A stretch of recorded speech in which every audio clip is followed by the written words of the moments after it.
बच्चों, कैसे हैं आप सभी। उम्मीद करती हूँ आप सभी बहुत अच्छे से होंगे। कक्षा की शुरुआत करते हैं। पाठ है निबंध लेखन। किसी विषय पर निबंध लिखने का अर्थ होता है उस विषय में से संबंधित अपने विचार एवं मत प्रकट करना। निबंध एक लेखक के विचारों की अभिव्यक्ति का साधन होता है जिसके माध्यम से वह स्वयं को प्रकट करता है। निबंध पाठकों को किसी विषय विशेष के बारे में उसके विचारों से अवगत कराता है। निबंध लिखते समय अनुकरण करने वाले मुख्य बिंदु। प्रस्तावना में निबंध की भूमिका निहित होती है। इसमें विषय का परिचय दिया जाता है। इसमें विषय के संबंध में लेखक के विचार मुख्य रूप से दिए जाते हैं। विस्तार यह निबंध का प्रसारित रूप है। इसमें विषय से संबंधित प्रत्येक बिंदु को अलग अलग अनुच्छेदों में विस्तार पूर्वक समझाया जाता है। उपसंहार निबंध के अंतिम भाग को उपसंहार कहते हैं। इसमें विषय को सार रूप में लिखा जाता है। नीचे कुछ निबंध दिए जा रहे हैं, इसके आधार पर स्वयं निबंध लिखने का प्रयास कीजिए। प्रदूषण एक गंभीर समस्या। वर्तमान समय में प्रदूषण सरकार तथा शहरों में रहने वाले प्रत्येक व्यक्ति के लिए गंभीर समस्या बन चुका है। यह मात्र एक राष्ट्र ही नहीं वरन संपूर्ण विश्व के लिए खतरा बन चुका है। इस युग में जहां एक ओर हरियाली मिट रही है, वहीं प्रदूषण भी बढ़ रहा है। प्रदूषण के बढ़ने का प्रमुख कारण है जनसंख्या।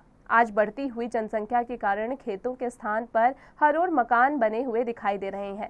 कारखानों से निकलने वाला धुआं और गैसें वातावरण की शुद्ध वायु में मिलकर उसे दूषित कर रहे हैं, जिससे लोगों में श्वास, त्वचा तथा फेफड़ों संबंधित रोग बढ़ रहे हैं। सड़कों पर दौड़ने वाली बसों, ट्रकों, कारों, स्कूटरों आदि से निकलने वाले धुएं ने तो वातावरण को धुंधला कर दिया है। कारखानों और सड़कों पर चलने वाले वाहनों के धुएं के कारण शाम के समय आसमान काले रंग का दिखाई देता है। वातावरण दूषित होने के कारण मनुष्यों में बीमारियां लगातार बढ़ती ही जा रही है। नदियों का पानी जो हमारे लिए बहुत उपयोगी है, उसमें भी कारखानों का गंदा पानी तथा लोगों का मल मूत्र बहाया जा रहा है। मृत पशुओं को लोग नदियों के किनारे फेंक देते हैं, जिससे पानी और वायु दोनों ही प्रदूषित होते हैं। हमें प्रदूषण को सरकार की समस्या नहीं बल्कि अपनी समस्या, स्वयं की समस्या समझना चाहिए। हमें खुली जगहों या सड़कों पर कूड़ा कचरा नहीं फेंकना चाहिए। जरा सोचिए, प्रदूषण आज ही इतनी बड़ी समस्या है तो आने वाले समय में क्या होगा। अगर हमें प्रदूषण को रोकना है तो बढ़ती हुई जनसंख्या पर रोक लगानी होगी। प्राकृतिक संसाधनों के अनुचित प्रयोग पर रोक लगानी होगी, तभी हम प्रदूषण में मुक्ति पा सकते हैं। विज्ञान एक चमत्कार या अभिशाप। आज का युग विज्ञान का युग है। विज्ञान ने हमारे जीवन को बहुत अधिक प्रभावित किया है। हमारे जीवन में उपयोग में आने वाली जितनी भी वस्तुएं और सुविधाएं हैं, वे सब विज्ञान की ही तो देन है। विज्ञान से प्राप्त वस्तुओं व सुविधाओं की सूची बहुत बड़ी है। सुई से लेकर हवाई जहाज तक सब विज्ञान से ही प्राप्त हुई हैं। चिकित्सा और युद्ध में काम आने वाले सभी उपकरण भी विज्ञान की ही देन है और इन सबसे बढ़कर है कंप्यूटर, जिसने समस्त ज्ञान विज्ञान को अपने भीतर ही समा लिया है, बसा लिया है। प्राचीन काल में यात्रा एक कठिन कार्य था। उसमें शक्ति व समय अधिक व्यय होता था। एक स्थान से दूसरे स्थान पर जाने में समय बहुत लगता था। विशेषकर वृद्धों और बालकों के लिए यह एक अत्यंत कठिन कार्य था। तीर्थ यात्रा पर जाने से पहले वृद्धजन अपने सगे संबंधियों से भेंट कर लेते थे, क्योंकि वापस लौटने का भरोसा न के बराबर था। परंतु आज विज्ञान से इस विचार को बीते समय की बात बना दिया है। आज संसार के एक कोने से दूसरे कोने तक जाने के लिए तमाम सुविधाजनक साधन मौजूद है। आज चिकित्सा विज्ञान अपने चरम पर है। मनोरंजन के एक से बढ़कर एक साधन उपलब्ध हैं। उनसे न केवल मनोरंजन होता है, अपितु विभिन्न क्षेत्रों में जानकारी भी बढ़ती है। टीवी पर हम दूर दूर के स्थानों पर होने वाली घटनाओं व दृश्यों तक को देख लेते हैं, ऐसे स्थान की जहां पहुंचना अत्यधिक कठिन होता है। कैमरे के द्वारा दूर से ली गई तस्वीरें टीवी पर प्रसारित की जाती है। फिल्में हो या मैच, कथा वार्ता को हो या नेताओं के भाषण, टीवी पर सभी कुछ देखा जा सकता है। टीवी पर विद्यार्थियों के लिए अनेक ज्ञानवर्धक कार्यक्रम भी प्रसारित किए जाते हैं। विज्ञान के अनेक लाभ हैं, परंतु विज्ञान के दुरुपयोग से हानियां भी कम नहीं हुई हैं। विज्ञान के कारण ही जानलेवा बम व्यक्ति को सारी उम्र के लिए अपंग बना देता है। इससे भारी विनाश होता है। विज्ञान एक अच्छा सेवक परंतु बुरा स्वामी है, अतः हमें इसका उपयोग सोच समझकर ही करना चाहिए। बाल दिवस। भारत के प्रथम प्रधानमंत्री पंडित जवाहरलाल नेहरू का जन्मदिन 14 नवंबर को आता है। इस दिन को विशेष तौर पर बाल दिवस के रूप में मनाया जाता है, क्योंकि नेहरू जी को बच्चों से बहुत प्यार था और बच्चे उन्हें चाचा नेहरू पुकारते थे। बाल दिवस बच्चों को समर्पित भारत का राष्ट्रीय त्योहार है। देश की आज़ादी में भी नेहरू का बड़ा योगदान था। दरअसल बाल दिवस की नींव सन 1925 में रखी गई थी, जब बच्चों के कल्याण पर विश्व कॉन्फ्रेंस में बाल दिवस मनाने की सर्वप्रथम घोषणा हुई। सन 1954 में दुनिया भर में इसे मान्यता मिली। बाल दिवस बच्चों के लिए महत्वपूर्ण दिन होता है। इस दिन स्कूली बच्चे बहुत खुश दिखाई देते हैं। वे सज धज कर विद्यालय जाते हैं। विद्यालयों में बच्चे विशेष कार्यक्रम आयोजित करते हैं। वे अपने चाचा नेहरू को प्रेम से स्मरण करते हैं। बच्चे देश का भविष्य हैं, इसलिए हमें सभी बच्चों की शिक्षा की तरफ ध्यान देना चाहिए। खास तौर पर बाल श्रम रोधी कानूनों को सही मायनों में पूरी तरह से लागू किया जाना चाहिए। अनेक कानून बने होने के बावजूद बाल श्रमिकों की संख्या में वर्ष दर वृद्धि होती जा रही है। इन बच्चों का सही स्थान कारखानों में नहीं बल्कि स्कूल में है। बच्चों के रहन सहन के स्तर को ऊंचा उठाना हमारी प्राथमिकता होनी चाहिए। इन्हें स्वस्थ, निर्भीक और योग्य नागरिक बनाने का प्रयास किया जाना चाहिए। यह बाल दिवस का संदेश है। अब आते हैं नेताजी सुभाष चंद्र बोस पर। नेताजी सुभाष चंद्र बोस का नाम भारत के महान नेताओं में लिया जाता है। उन्होंने अपना सारा जीवन अपनी मातृभूमि के लिए समर्पित कर दिया। उनकी मृत्यु राष्ट्र के लिए ऐसा नुकसान है जिसकी क्षतिपूर्ति नहीं की जा सकती। नेताजी सुभाष चंद्र बोस का जन्म उड़ीसा राज्य के कटक जिले में 23 जनवरी सन 1897 को हुआ था। उनके पिता एक प्रतिभावान एवं विख्यात वकील थे। उनकी माता एक धार्मिक प्रवृत्ति वाली महिला थी। बचपन से ही उनमें ऐसे लक्षण दिखाई देते थे जो उनके असाधारण व्यक्तित्व के घोतक थे। वे अध्ययन में बहुत श्रेष्ठ थे। एक बार एक अंग्रेज प्राचार्य ने उनकी मातृभूमि का अपमान करते हुए व्यंग किया। बालक सुभाष चंद्र बोस ने मातृभूमि के इस अपमान को सहन नहीं कर पाए और उन्होंने प्राचार्य को पीट डाला। परिणाम स्वरूप उन्हें विद्यालय से निकाल दिया गया। कटक से उन्होंने मैट्रिक की परीक्षा प्राप्त की। बाद में उन्होंने कोलकाता के प्रेसिडेंसी कॉलेज में प्रवेश लिया। प्रथम श्रेणी में उन्होंने बीए की परीक्षा प्राप्त की। तत्पश्चात वे इंग्लैंड गए और वहां कैम्ब्रिज विश्वविद्यालय में प्रवेश लिया। उन्होंने आईसीएस की परीक्षा पास की। ब्रिटिश प्रशासनिक सेवाओं में प्रविष्ट हुए, लेकिन मातृभूमि की दास्तां उन्हें नौकरी नहीं करने दे रही थी। उन्होंने नौकरी छोड़ दी तथा भारतीय राष्ट्रीय कांग्रेस की सदस्यता प्राप्त कर ली। उस समय गांधी जी ही सर्वोसर्वा थे। गांधी जी अहिंसा की नीति में विश्वास करते थे। सुभाष इस नीति में विश्वास नहीं करते थे क्योंकि वह कांग्रेस के फॉरवर्ड ब्लॉक से संबंध थे। सन 1939 में वे कांग्रेस के अध्यक्ष निर्वाचित हुए, किंतु गांधी जी से मतभेद होने के कारण उन्हें यह पद छोड़ना पड़ा। द्वितीय विश्व युद्ध के दौरान अंग्रेजों ने उन्हें जेल भेज दिया, लेकिन वहां से बच निकले और जर्मनी चले गए। हिटलर ने उनका स्वागत गर्मजोशी के साथ किया और हर संभव सहायता देने का वचन दिया। उन्होंने आज़ाद हिंद फौज की स्थापना की, जिसमें भारतीय युद्धबंदी और सुदूर पूर्व के निवासियों को शामिल किया गया। उन्होंने नवगठित सेना को प्रशिक्षण दिया। जापान की मदद से उन्होंने अपनी सेना को आधुनिक शस्त्रों से सुसज्जित किया। यह सच्ची राष्ट्रीय सेना थी क्योंकि इसमें देश के सभी धर्मों से संबंधित सैनिक थे। इस सेना के सभी सिपाही अंग्रेजी सत्ता से भारतीय स्वतंत्रता प्राप्त करने के लिए अपने प्राणों की आहुति देने के लिए तत्पर थे। इस प्रकार एक वीर आत्मा ने अपना जीवन मातृभूमि के लिए बलिदान कर दिया और शहादत प्राप्त की। वह अक्सर कहा करते थे, तुम मुझे खून दो, मैं तुम्हें आज़ादी दूंगा।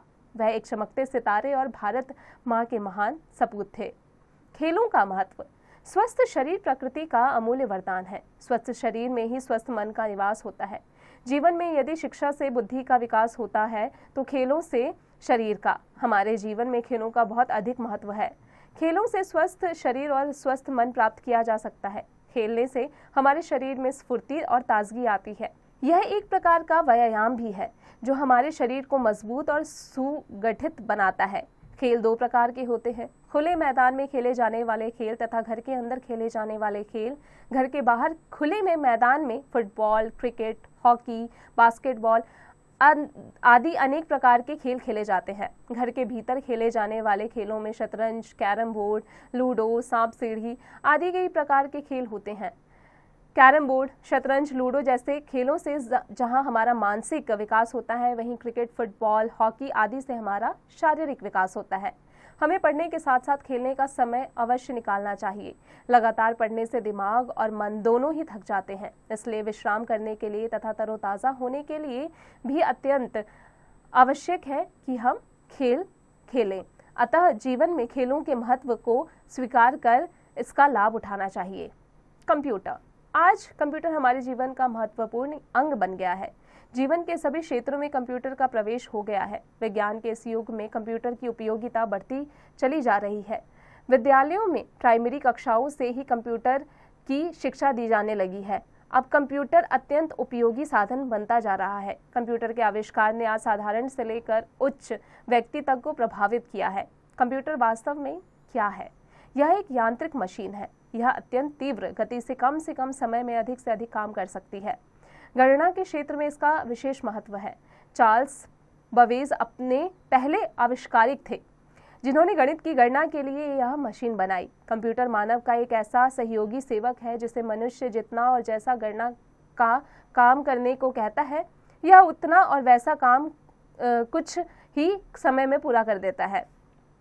कल कारखानों, व्यापारिक संस्थाओं, रेलवे स्टेशनों, हवाई अड्डों, अस्पतालों तथा शिक्षा जगत में कंप्यूटर का भरपूर प्रयोग हो रहा है। बैंकों के कामकाज को कंप्यूटर ने अत्यंत सहज और सटीक बना दिया है। समाचार पत्रों एवं पुस्तकों के प्रकाशन में इसका पर्याप्त प्रयोग किया जा रहा है।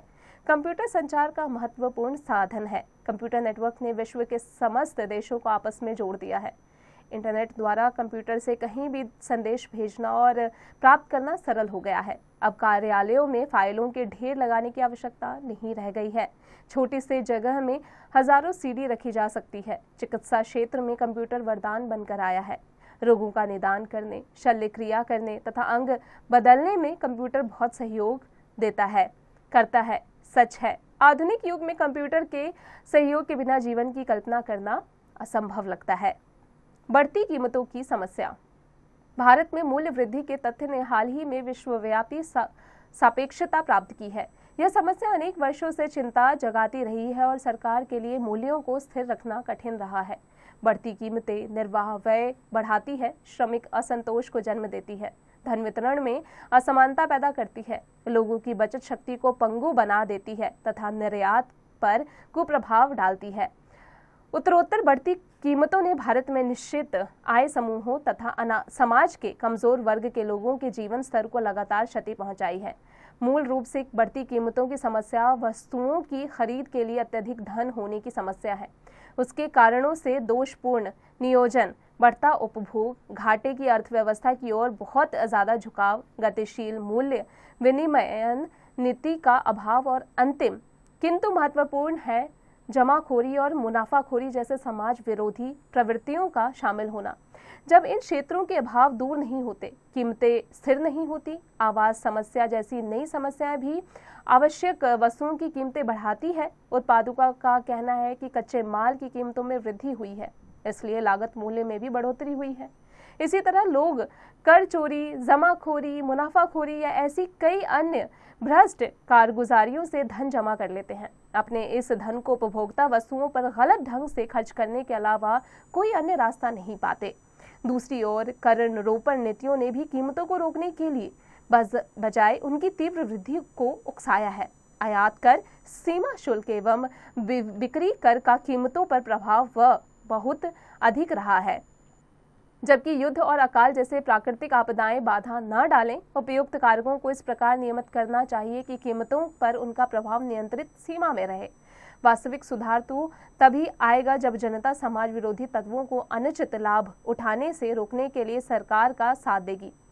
जब तक हम भ्रष्टाचार, चोरबाजारी, कर चोरी, तस्करी तथा अन्य कदाचारों को अनुमोदित करते रहेंगे, कीमतों की उत्तरोत्तर वृद्धि को नहीं रोक पाएंगे। नारी शिक्षा। भारत में नारियों को हर दृष्टि से पूज्य माना जाता है। इतिहास के कुछ अंधकारमय काल को छोड़कर सदा ही नारी की शिक्षा एवं संस्कार को महत्व प्रदान किया गया है। ऐसा प्रतीत होता है कि प्राचीन काल में नारी शिक्षा पूर्ण विकास पर थी। उच्च शिक्षा के लिए पुरुषों की भांति स्त्रियों को भी शिक्षा दी जाती थी। विदुषी नारियों में रोमशा, लोपामुद्रा, घोष, इंद्राणी आदि के नाम प्रसिद्ध हैं। इस समय नारियों को सैनिक शिक्षा भी दी जाती है। चंद्रगुप्त के दरबार में इस प्रकार की प्रशिक्षित नारियां रहती थी। प्राचीन काल में भी स्त्री पुरुष की शिक्षा में समानता के साथ विभिन्नता रहती थी। नारियों को विशेष रूप से ललित कला, संगीत, नृत्य आदि की शिक्षा दी जाती थी। अवस्था और पहलवी में नारी के लिए समस्त गृह कार्यों की शिक्षा पर बल दिया गया है। पशुपालन, धार्मिक रीतियों का पालन आदि सम्मिलित थे। कुरान ने बिना किसी भेदभाव के स्त्री तथा पुरुष को ज्ञान प्राप्ति का समानाधिकार दिया है।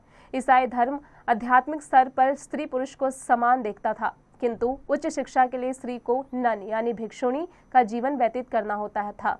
मुस्लिम सभ्यता के बीच पर्दे की प्रथा के कारण नारी शिक्षा भारत में लुप्त प्राय हो गई। केवल अपवाद रूप में समृद्ध मुसलमान परिवार की महिलाएं ही घर पर शिक्षा ग्रहण करती थीं। इसमें नूरजहां, जहांआरा तथा जबुन्निसा के नाम प्रसिद्ध हैं। हिंदुओं में बाल विवाह, सती प्रथा इत्यादि कारणों से बहुसंख्यक नारियां शिक्षा से वंचित रहीं। भारत में 19वीं शताब्दी में प्रायः सभी शैक्षिक संस्थाएं जनता में नेतृत्व करने वाले व्यक्तियों द्वारा संचालित थीं। इसमें कुछ अंग्रेजी व्यक्ति भी थे। इस समय राजा राममोहन रॉय ने बाल विवाह तथा सती प्रथा को दूर करने का अथक प्रयास किया। इन कुप्रथाओं के दूर होने से नारी शिक्षा को प्रोत्साहन मिला। ईश्वर चंद्र विद्यासागर ने बंगाल में लड़कियों की शिक्षा के लिए कई स्कूल खोले। सन 1882 के भारतीय शिक्षा आयोग हंटर कमीशन के अनुसार भारत सरकार की ओर से शिक्षिका प्रशिक्षण का प्रबंध हुआ। 19वीं शताब्दी के अंत तक भारत में कुल 12 कॉलेज, 467 स्कूल तथा 5,628 प्राइमरी स्कूल लड़कियों के लिए थे। संपूर्ण भारत में छात्राओं की संख्या 4,44,470 थी। शताब्दी के अंत तक शनै शनै नारियां उच्च शिक्षा की ओर अग्रसर हो रही थी, किंतु इसमें मुसलमान छात्राओं का अभाव था। 19वीं शताब्दी में इंग्लैंड, फ्रांस तथा जर्मनी में लड़कियों के लिए अनेक स्कूल कॉलेज खुल चुके थे। इंग्लैंड में लड़कियों को लड़कों के ही समान शिक्षा देने की चेष्टा की जा रही थी, किंतु 19वीं शताब्दी के अंत में किंग्स कॉलेज लंदन के FT मॉरिस तथा अन्य लोगों ने बहुत बढ़ावा दिया। अब आते हैं वृक्षारोपण का महत्व। पेड़ पौधे मत करो नष्ट, सांस लेने में होगा कष्ट। वृक्षारोपण का अर्थ है वृक्ष लगाना। वृक्षों के साथ मनुष्य का बहुत पुराना संबंध है। यह मनुष्य के लिए प्रकृति प्रदत्त अनुपम उपहार है। भारत में तो वन संपदा का खजाना बिखरा हुआ है। यह मानव की अनेक प्रकार की आवश्यकताओं की पूर्ति करते हैं, इसलिए इनकी रक्षा करना हमारा कर्तव्य है। वृक्षों से हमें अनगिनत लाभ है। इसमें हमें प्राणवायु प्राप्त होती है, वातावरण शुद्ध होता है, वृक्ष भूमि को बंजर होने से बचाता है, भू संरक्षण, पर्वत स्खलन आदि के साथ साथ ऋतुओं में संतुलन बनाए रखने में भी सहायक है। कुछ वृक्षों से कई लोगों के निवारण हेतु अमूल्य औषधियां प्राप्त होती हैं। वृक्षों से प्राप्त होने वाली लकड़ियों की उपयोगिता को भी हम नकार नहीं सकते। घर तथा फर्नीचर बनाने के लिए, जलने के लिए तथा ईंधन के लिए लकड़ियों की आवश्यकता होती है। वृक्षों से प्राप्त अनेक पदार्थों पर देश के अनेक उद्योग धंधे आश्रित होते हैं। कागज, कपड़ा, चीनी, प्लाईवुड, दिया सलाई और पटसन जैसे अनेक उद्योग धंधे वृक्षों पर ही आश्रित हैं। दुर्भाग्यवश आज जिस प्रकार वनों को काटा जा रहा है, वह एक दिन दूर नहीं लगता जब पृथ्वी पर रहने वाले प्राणियों का जीवन खतरे में पड़ जाएगा। प्रकृति भी कभी सूखे के रूप में, बाढ़ के रूप में, विखंडित ऋतु चक्र, समय पर वर्षा न होने आदि के रूप में मानो हमसे बदला ले रही है। वृक्षों के अभाव में अनेक पशु पक्षियों का अस्तित्व ही समाप्त हो गया है। वनों के कटाव के पीछे मूल कारण निरंतर बढ़ती हुई जनसंख्या है। स्थान की कमी को वृक्षों को काटकर पूरा किया जाता है। जनसंख्या वृद्धि को रोककर बहुत हद तक इस समस्या को रोका जा सकता है। सरकार द्वारा वनों के संरक्षण हेतु नई प्रकार की योजनाएं चलाई जा रही है। वन महोत्सव तथा पर्यावरण दिवस इस दिशा में सराहनीय कदम है। हमें भी अधिक से अधिक पेड़ पौधे लगाने चाहिए तथा पहले से लगे पेड़ों की उचित देखभाल करनी चाहिए। अतः अंत में हम कह सकते हैं कि वृक्ष लगाओ, देश बचाओ, वृक्ष लगाओ, जीवन बचाओ, जीवन को खुशहाल बनाओ। बच्चों, अब आते हैं ताजमहल पर। ताजमहल संसार के महान आश्चर्यों में स्थान प्राप्त पाता है। यह अपने नाम को पूर्ण से सार्थक करता है। इसका सौंदर्य अद्वितीय है। यह इमारत 350 वर्षों से भी अधिक पुरानी है, परंतु इसकी सुंदरता में कभी कोई कमी नहीं आई है। ताजमहल आगरा शहर के बाहर 5-6 किलोमीटर की दूरी पर स्थित है। वर्तमान में विस्तार पाता हुआ आगरा शहर अब इससे निकटता बन ना रहा है। ताजमहल मुगल बादशाह शाहजहां ने अपनी बेगम मुमताज की याद में बनवाया था। इसके 3 ओर सुंदर बाग तथा बगीचों की ओर यमुना। इसका प्रवेश द्वार लाल पत्थरों से बना हुआ है। इस पर कुरान की आयतें श्वेत पत्थरों पर लिखी हुई है। ताजमहल के एक ऊंचे चबूतर पर बना हुआ है। उसका निर्माण सफेद संगमरमर से किया गया है। मुख्य भवन के सामने ही एक छोटी सी नहर बनी हुई है। इसमें फव्वारे चलते हैं। बीच में लॉन बना हुआ है। ताजमहल सुंदरता का अद्भुत नमूना माना जाता है। यह वास्तव में एक मकबरा है। इसके विशाल गुंबद के चारों ओर छोटे छोटे गुंबद बने हुए हैं। इन गुंबदों और ताजमहल की दीवारों पर कला के सुंदर नमूने चित्रित हैं। ताजमहल के बड़े गुंबद के नीचे मुमताज महल और शाहजहां की कब्रें हैं, पर वे वास्तविक नहीं है। ठीक नहीं, कब्रों के बीच वास्तविक कब्रें हैं। चांदनी रातों में ताज का दृश्य अत्यंत मनमोहक होता है। शरद पूर्णिमा की रात्रि को ताजमहल की शोभा दोगुनी हो जाती है। इसकी अद्वितीय छटा को निहारने के लिए देश विदेश से लोग आते हैं। तो बच्चों, अब आ जाते हैं इसके अभ्यास पर। दिए गए विषयों पर निबंध लिखिए। बच्चों, जैसे हमने अभी पाठ में निबंध पढ़े हैं, इसी प्रकार यहाँ पर कुछ विषय दिए गए हैं, उन पर आपको निबंध लिखना है। इसका अभ्यास स्वयं कीजिएगा। उम्मीद है कक्षा में पढ़ाई गई हर एक बात आपको अच्छे से समझ में आ गई होगी। अब आप इसका अभ्यास निरंतर खुद से करते रहिएगा।